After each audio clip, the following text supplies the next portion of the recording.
Hey guys, welcome back to the shop. So another week of SNS, and I hope I got a good video planned for you for this episode.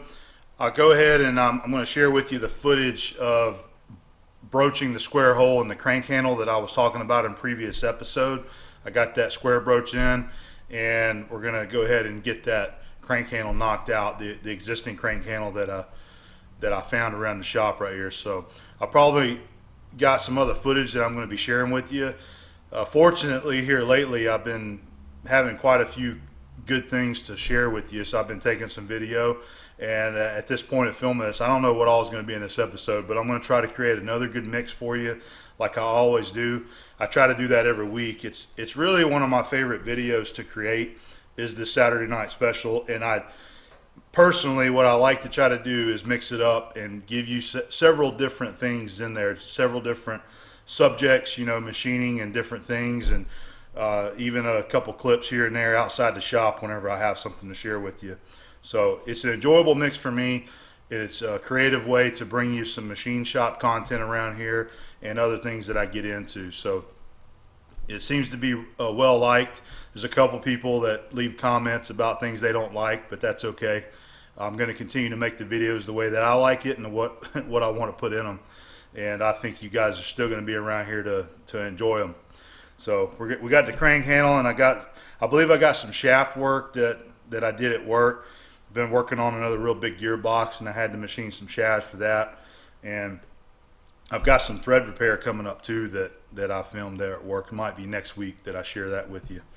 All right, so other than that, I've got some other things going on around the shop here. Of course, we've been working on the G&E still. I've been working on the felt wipers for the ramways, and that's what I'm planning on doing maybe tonight and tomorrow and into the weekend. Whenever you're watching this is when I'm really hoping that I have the G&E shaper fired up, running, and hopefully going to make some chips this weekend. That is my goal for this week, is to start making chips, and I will be filming and bringing you guys along, okay? By the way, I don't know if you had noticed, but I'm trying to keep the shaper videos kind of separated from everything else, and I'm putting them all into a playlist. I wanted this time around to try to keep those videos organized on my channel, a searchable playlist for anybody out there that might be searching for G&E shaper or Gold and Ebert shaper, and those videos that I create in time maybe will help somebody else whenever they're looking for something too. Get on YouTube and search for, oiling system, whatever. So trying to keep that stuff separate. I did some more work on the oiling system last night for the cross rail, and I wanted to share that with you in this SNS, but I think I like to stick to my plan and try to keep those videos separated together, in a separate playlist. So that's what I'm going to try to do. All right. So enough with that. I've got a couple things that's come in G&E shaper related for some viewers. So I'm going to share that with you. And so we've got this wrench handle right here. This is a 9/16 square 8-point wrench, and this was sent in to me by Carl Stuckey from Ranger, Georgia. So Carl, thank you very much. I'll see if we can make use with this over there on the G&E, okay?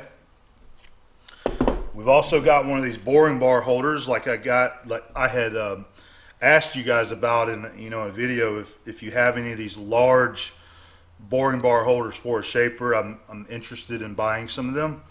But I had a viewer here, his name is Dean Crawford from San Jose, California, that had this and just wanted to send it to me.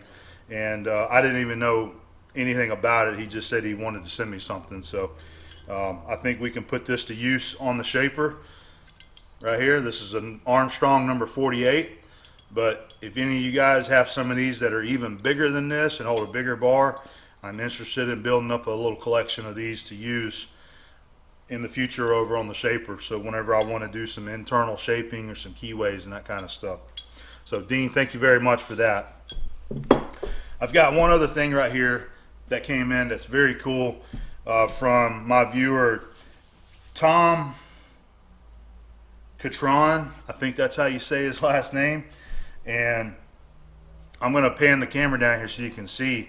But he works out of college. He's actually in college, and he works at the the college machine shop there where they teach CNC machining, but he says in his letter that he actually teaches some very short classes on manual machining, and a lot of those classes that he's doing is kind of based off of YouTube content that he has collected and watched over the years, mine including, but several other creators out there. So that's pretty cool of him to try to keep the manual machining training alive at the college there. But he was going through one of the filing cabinets and found a couple things that he thought that I might like, and he sent them my way. So let me show you what those are. So I rewashed my hands to try to preserve these gifts that Tom had sent me, and I also wanted to point out that he has just recently started a YouTube channel. He is also on Instagram, TK Tron88 on Instagram, but he's got a YouTube channel that he just started.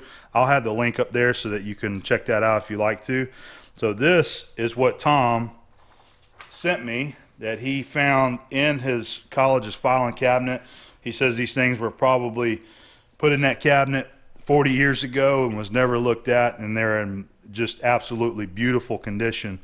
But this right here is like a a catalog number 2342-1, and it's on the G&E Shaper, but it's also Norton G&E, which I didn't know that possibly Norton bought the G&E name. I really don't know the history of the company there, so we'll take a look at that in a second, because this is really cool, a very, very cool book. All right, and check this out. We've also got pristine condition, the parts list book. Oh, by the way, this was because their college had a G&E Shaper, which he says is long gone. But this is the parts book right here that is in just absolutely gorgeous condition. It's got the normal aging of the paper in it, but there's no fingerprints or anything in this book.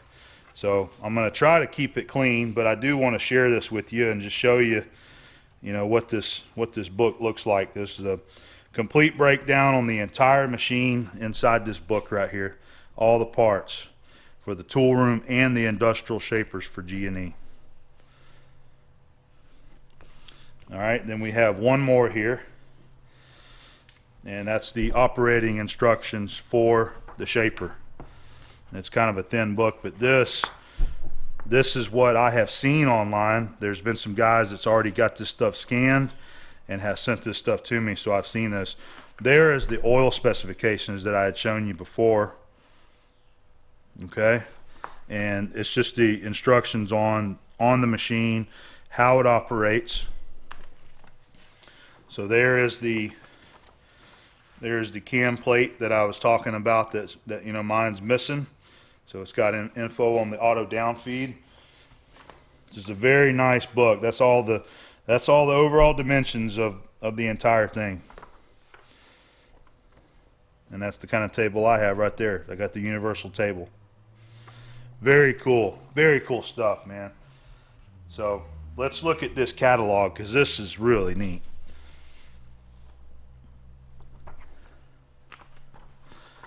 It's got some really cool pictures of these shapers. Now, these that are in this book is like one model newer than mine.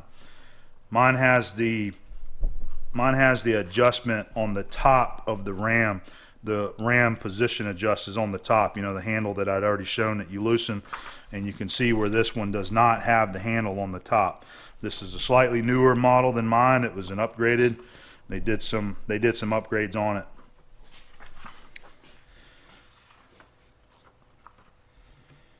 This shows you all the different options that had come with the shaper. Look at that vise right there. Look at that tall boy vise.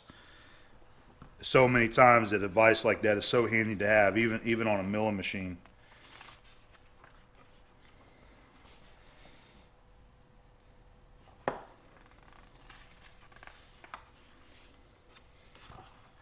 Getting into some more of that good stuff right here. There's a diagram of the oiling system and how it works, showing the crank in there. There's one thing in here that I'm excited to share with you that I've been excited about ever since I seen it. Not in this book, but whenever I was getting the shaper, I found it. some more pictures of the shaper. That's how the universal table is built.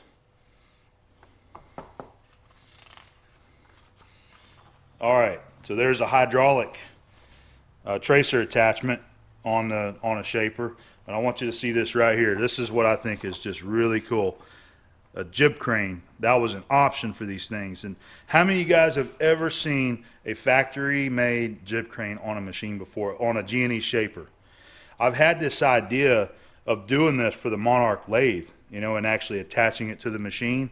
And then when I seen this picture, I just thought that was totally cool that G&E actually did that for the shaper.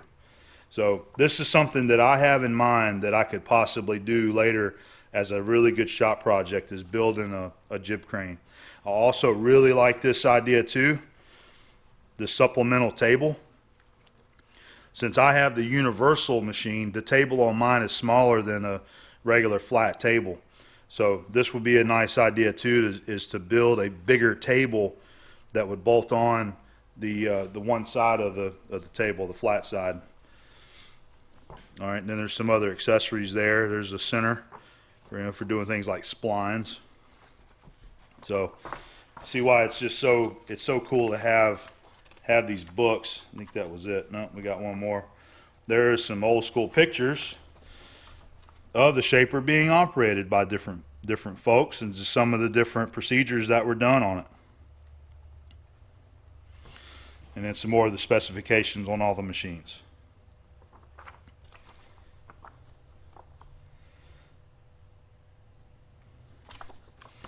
So Tom, you outdid yourself, man. I really appreciate you thinking about me and offering to send these books to me, and I plan on putting them in a file in my filing cabinet and trying to keep these things in good shape. Might even put them in a Ziploc bag just to try to help protect them a little bit more. But some good stuff right there.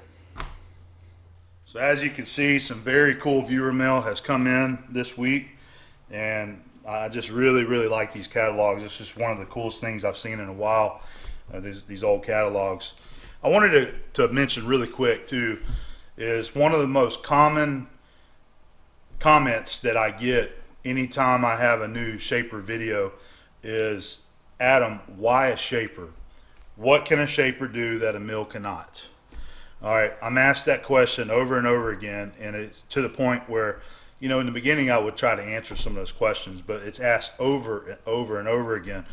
I want to make a separate video on the shaper once we get it running to try to answer that in a video and try to explain some of the things that a shaper can do that a mill cannot, or some of the advantages of a shaper over a milling machine. Okay, because both machines have their advantages, but the simple answer that I want people to try to understand is that I didn't buy a shaper to make money with. It's not that kind of machine for me. It's something that I had a passion for, that I wanted, just like a guy that wants to go buy an old classic car and restore it. Same kind of thing. It's just something that you enjoy, and to first of all, you have a liking for it, you have a passion for it, you have a love for it, and you want to acquire something and spend the time to rebuild it and get it working and then enjoy it. You know, that's how I look at it, as somebody with an old classic car or a muscle car. So that's how I look at this machine. Even though it's in really good shape, it needs very little. It's something that I've always liked, and I never had an opportunity to run a big shaper because we got rid of ours before, you know, I really even understood what a shaper was, you know, because I was like 17 whenever we got rid of ours. So I just wanted to have a big shaper for the capabilities of what a shaper can do, but also enjoy learning that aspect of machining, because it's machining from a bygone era that is rarely done anymore. So it's something that I like guys that enjoy the steam engines, you know, and they go to the steam engine shows and see all those engines working. You know, I like that kind of stuff too, but that's kind of how I look at the shaper. You know, it's an older technology, but it's a very effective technology for certain machine operations. And I want to put that in another video. So that's going to come later as we get the machine ready to go and I start getting some projects to do on there, okay? So enough with all that. Let's go ahead and get to some more of our machining footage for this week, okay? We're going to go ahead and get started on this little crank handle that I showed in the previous SNS. And if you didn't see that, this is probably a cast iron crank handle. I got two of them identical.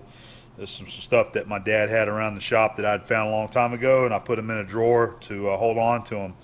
So what we're going to do is we're going to put a 9/16 square hole right here and use this as one of the crank handles for the G&E shaper. Since I got it, I'm just going to go ahead and use it. And I also had shown this. I bought a couple of these 8-point 9/16 sockets to use temporarily or whenever I need to. This can be used as well. Even got a nice proto ratchet to go with the sockets there. So I started searching a couple weeks back for a square broach to be able to modify this and or build another crank handle. I'm thinking that I would like to build another crank handle as well, because it's probably going to have a little bit more leverage here, and I believe it's going to come out offset a little bit. I got a viewer that contacted me with the machine like mine, and he's got the cam plate that's missing off mine and the one of the original crank handles, so he offered to send those down to me to use as samples if I want to recreate them.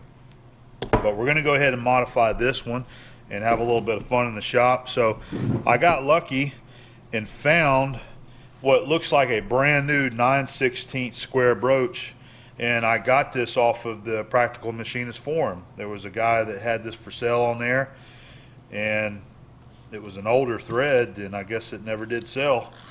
So I had posted on there, was looking, and he commented and said he had this one for sale. So this one looks like it's new, maybe never been used, but 9/16 square.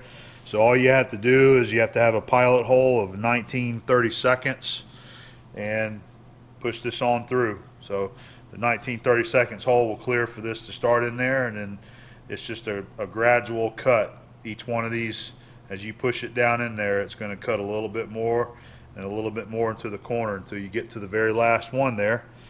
And it's going to scrape it out into a perfect 9/16 square. So let's go ahead and get it done.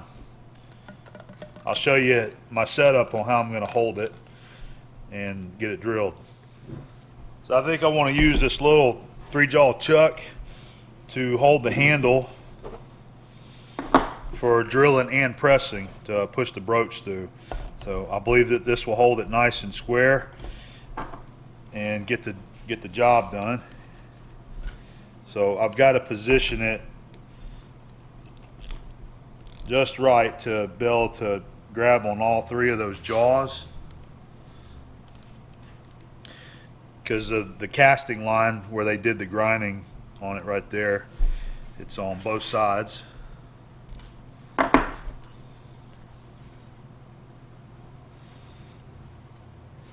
Not perfect, but it's going to work.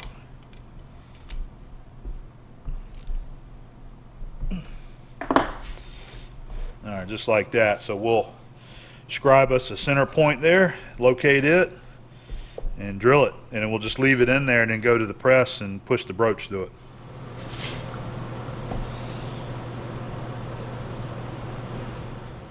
I'm going to use Grandpa John Saunders' centering head here, and won't be able to go all the way around, but I can get some points on this to help me find the center.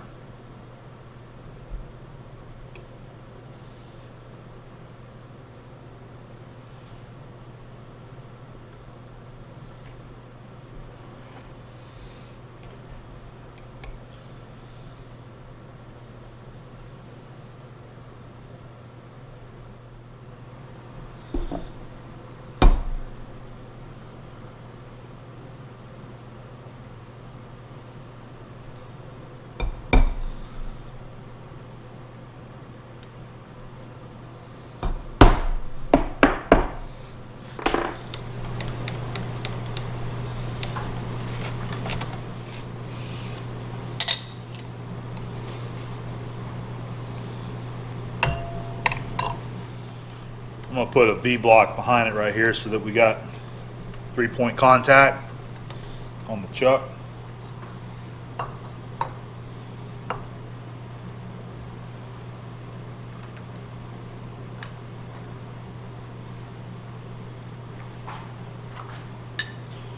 using that edge speedy vise. I love that, or speedy vise handle.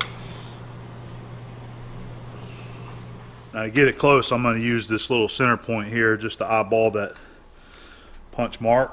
And then for fun, we're going to use our Blake coax indicator to find the center. This would suffice, but I'm going to use the tools that I have.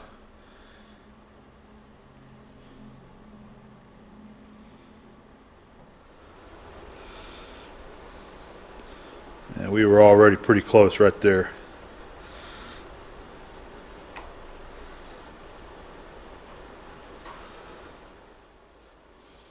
All right, I think that's going to be good enough right there for a punch mark. But as you see, I haven't pulled this thing out and used it in a while, and I always like it. That's a 5/8 end mill.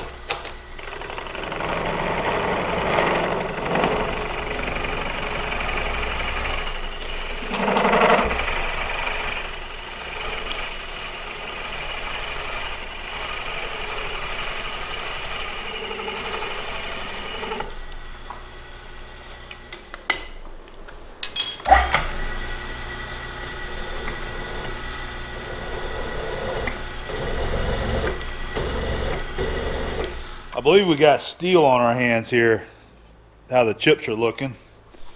I was saying earlier that I thought it was cast iron.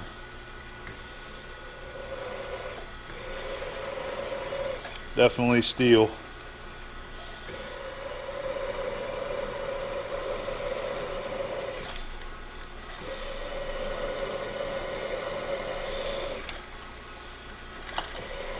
That's going to be our final hole size there, 19/32.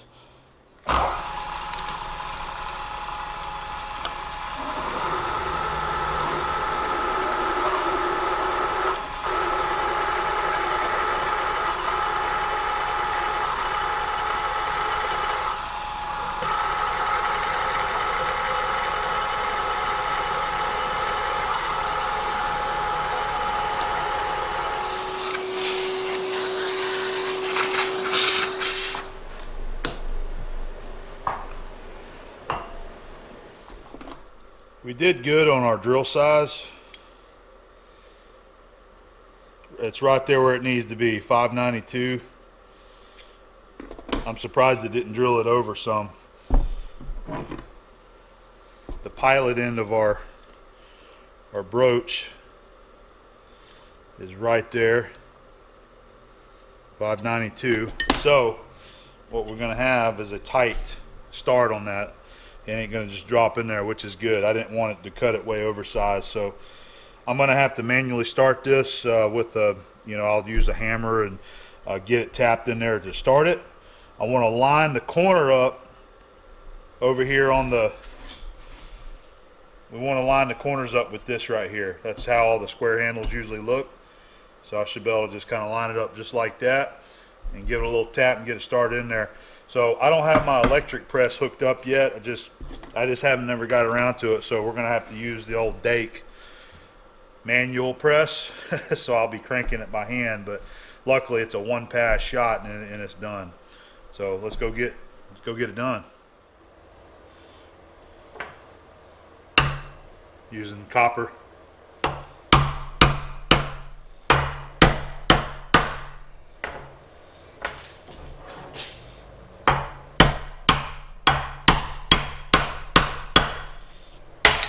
We got her started. Now let's go to the press and finish her off.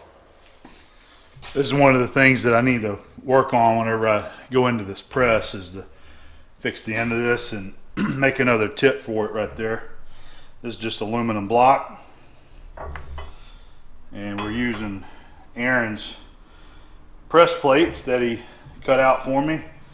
So all you do is just bring that down really close, put her in, and take that off out of the way.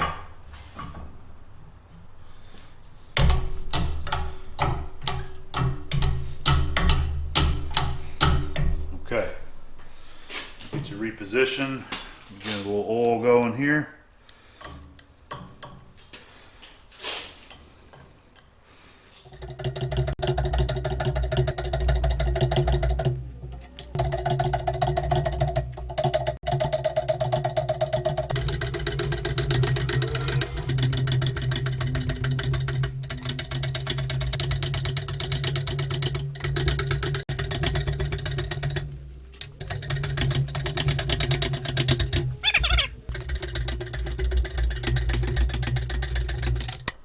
I have my hand under there to catch it.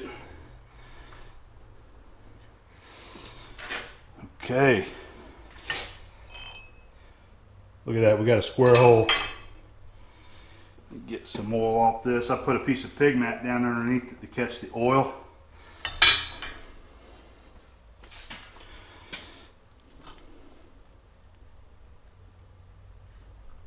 You got a square hole.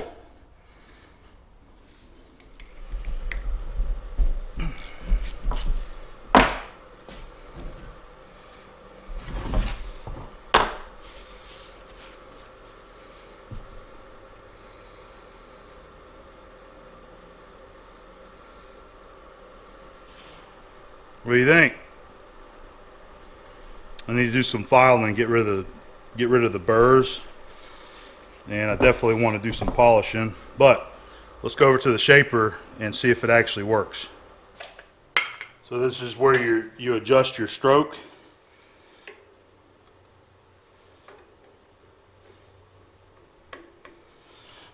It's pretty tight right there. Pretty tight. All right, it's not wanting to. I don't want to force it on there.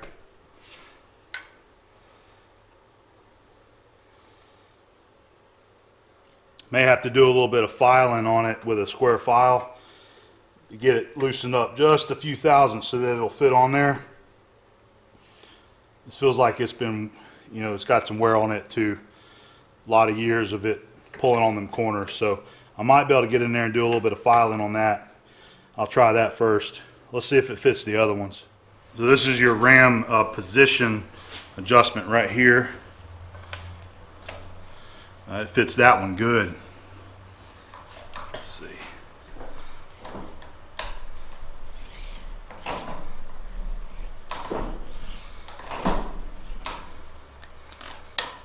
Alright, so it'll have to be used if that's all the way forward.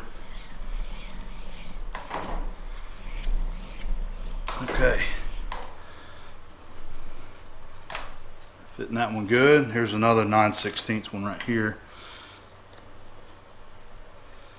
Snug on that one too. It's got a little bit of paint on it, so I can probably do a little bit of dressing and polish this up, and it might fit that right there because it's got some paint on it. All right, so we still got a little bit more work to do on it, but we finally have a square hole crank handle, and it really won't take much to get this thing to fit. Do some polishing on these and go in there and do a little bit of filing by hand on this to give it a few thou clearance in there. Okay, so anyway, we're gonna go ahead and we're gonna sign off for this video, but we're gonna keep playing with this stuff and keep having some fun out here getting this Genie shaper fixed up and getting it moving again.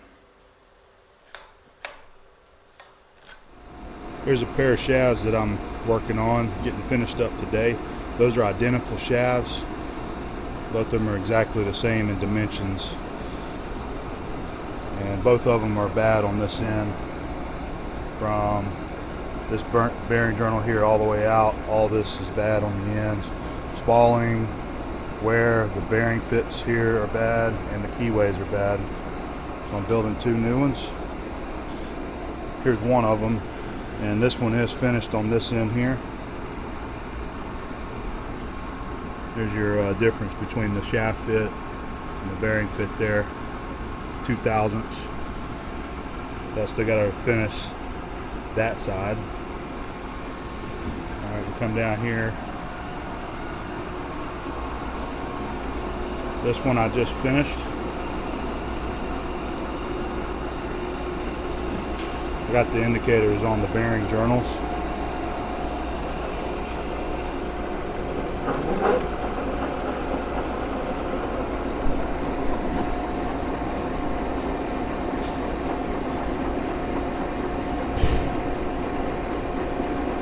Got a little bit of a flicker on that one there. And this one right here.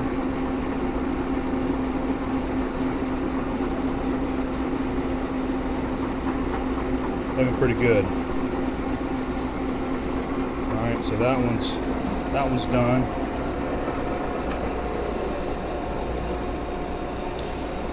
So to the mill with that one, but we're going to go ahead and get that other one finished first. About to set it up now and get it finished out. Here's one of 2 gearbox shafts that I just finished. We got a pair of them. Started off life as 3-inch 4140. That's your bearing journal right there.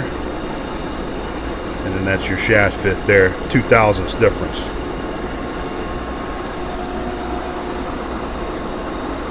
Okay, so that's one. Here's the pair that we're making. They're identical. A lot of wear on these ends here. Bad bearing fit, seal fit, shaft fits, and keyways. And that's the other shaft that's already turned and finished. It's got my oil protection, rust inhibitor on there. Working on the keyways now. Already got that other side milled. What I'm using is an 11/16 end mill to rough the keyway out. It's 6 1/8 of an inch long, and then I'll grab this 3/4 and finish it out with the 3/4. Bring it right to size, and less tool pressure on the mill.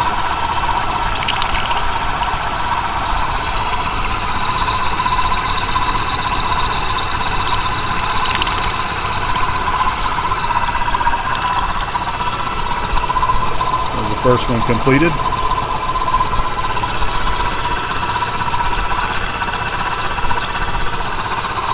And we got the door open today. The weather's real nice right now. So now we're going back in with our 3/4 inch end mill to finish it out. And I have to, on the other key anyway, I had to move it over 1/1000 to bring the keyway width to the proper size. And I use my gauge blocks to measure it out.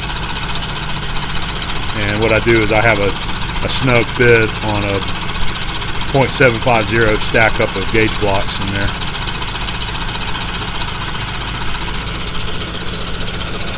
There's the chips that was 11/16 chips. These are some of the 3/4 chips here.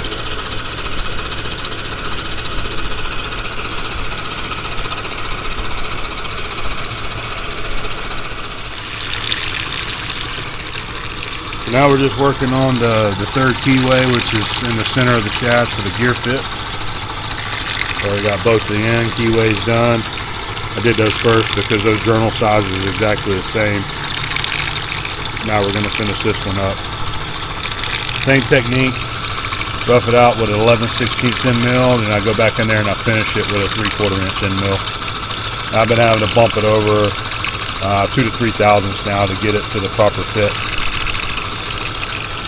And this is just a little trick here, any kind of little bar to help keep the coolant contained from trying to run down everywhere.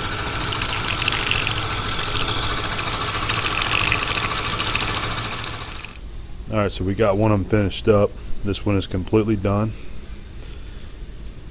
This was the key that I was just milling that I showed you there. Got a good fit on it. Another one finished up, so I got one more to do just like this, just the third keyway anyway. It looks good.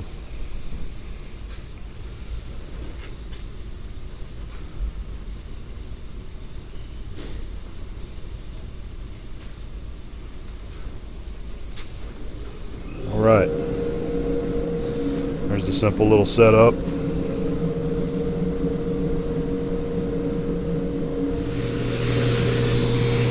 This is the one that we just finished. I just sprayed it down with this bow shield. I thought I would point this out. I've showed this before. This is what I use right here to help short-term protection from flash rusting.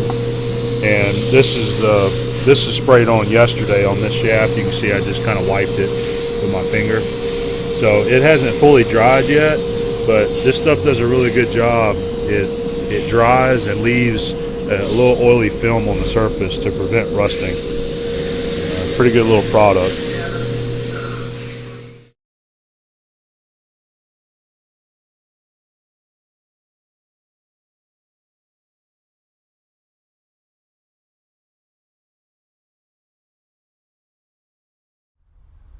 We got a couple new machines in the shop today from Everlast Welders, and I'm unboxing one of them right now. This is the Everlast PowerTig 200 DV. So we just got it out of the box. We're going to check it out, and this one right here is the plasma cutter. So we're going to get it unboxed here in a minute, and I'll show you what that one's about. And we'll talk a little bit more about these machines. So this is a complete machine here. It's got the foot pedal for TIG. We got our stinger for stick welding. We got our lead here for our TIG welding, ground lead. Got the gas hose and the regulator. Got a regulator there too. And this is a dual voltage machine. It comes equipped for 220 voltage from the plug, and it comes with this jumper plug right here that you can go from 220 over to your standard 115 volt receptacle. All right, we got it out of the bag there. So again, this is the PowerTig 200 DV, and it's got some of the options on it that all of your late model inverter type machines have. So this is kind of new to me. Most of the machines that I've run and that I have are some of the older machines with very basic functions on it. So I'm going to have to do a little bit of studying on some of these. The dig function, and this one here, I believe this old Tony's talked a little bit about this function here. But we got the book, so it should have some stuff in there. And I look forward to getting this thing plugged in and wired up and giving it a try for the first time. Very, very nice machine. So I was contacted by Everlast, and they're a fan of the channel. They like what's been going on around here with the shop expansion. And they reached out to me and asked me, was there any of their machines that I'd be interested in? And so I had emailed back and said, I've always wanted a plasma cutter for the shop here. I've never acquired one. So they offered up a plasma cutter, which is what this guy is. We're going to get into that box there. And then we talked about some welding machines. And so they sent this one along too, this PowerTig 200. So we're going to give this a shot, and hopefully this will be a good addition for the shop here, and have some more modern features in TIG welding. So there's the plasma cutter, and this is the Power Plasma 80S. It's not quite their largest model. They have a 100 amp version of this also, but it's 3-phase. It comes with all there's the torch for it, and some of the consumables, the ground lead. It's got what looks like a regulator and water separator right there. It comes with everything that you need to hook it up and get going. Comes equipped. This is a 220 single phase machine, so it's got the same plug. We can plug it right in there. Good stuff, man. I'm really looking forward to having this capability and hooking it up and trying it. So whenever I get a chance, we'll get this thing hooked up, and I'll find some steel and see how this thing does. It's something that I've never had before, is a plasma, and always wanted it. I believe this one right here can cut up to 1 7/16 inches thick, and I believe the clean cut was maybe 1 1/4 thick. So it should handle all of our needs around here. It's pretty rare that I have to get the torch out now for anything thick anyway, so I'm really excited about this. And of course we got our PowerTig 200 and everything that comes with it. So both of these machines, and I'm sure this is with all of them, are going to come equipped with everything you need to hook it up and play. So there we go. We're going to have some dedicated videos to this coming up pretty soon. I want to get a welding cart. I'm going to get with Paul over ZT Fab and see what he can offer as far as a cart that will hold both of these units. That way it's not taking up too much room. I'll have hopefully a cart that I can keep over here or wherever that both these machines will go on, and get this guy working too, and we'll see how it does. Really looking forward to that. newer technology in TIG welding and seeing how it does compared to my old dinosaur over there, the Miller. So thank you guys over at Everlast. I really appreciate it, man, and I'm excited to have this stuff and give it a try around here in the shop. Okay, so we'll bring you back for some more dedicated videos to this stuff right here.